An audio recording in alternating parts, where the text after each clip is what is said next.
Hello दोस्तों, नमस्ते, प्रणाम। मैं आप लोग को बहुत सुंदर सी छठी माता का गीत सुनाने जा रही हूँ।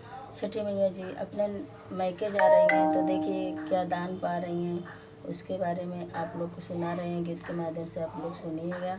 उनके मम्मी पापा भैया भाभी चाचा चाची क्या दान दे रहे हैं, तो मैं उसके ब्लाउज में आप लोगों को सुनाने जा रही हूँ। कैसा लगेगा कमेंट करके बताना और लाइक सब्सक्राइब करिएगा।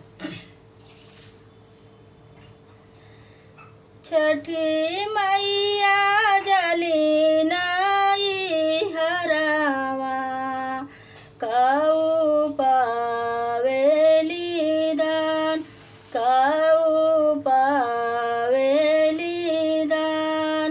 पापा जदला उन कर सोनावा, सोनावा चमकत जाय, सोनावा चमकत जाय।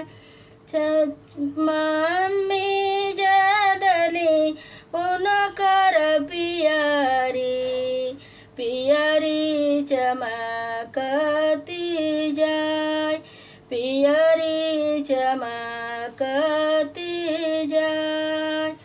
छठी मैया जली नाई हरावा, काऊ पावेली दान, काऊ पावेली दान।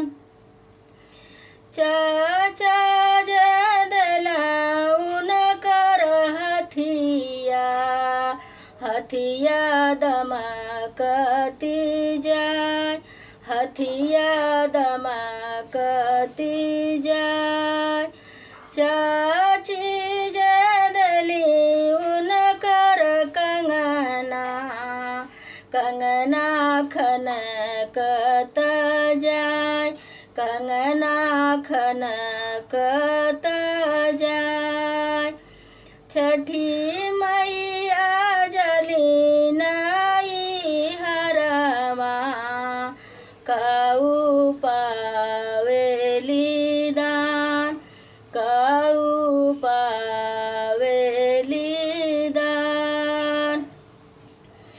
भैया जदला उनकर घोड़वा, घोड़वा कूदत जाय, घोड़वा कूदत जाय।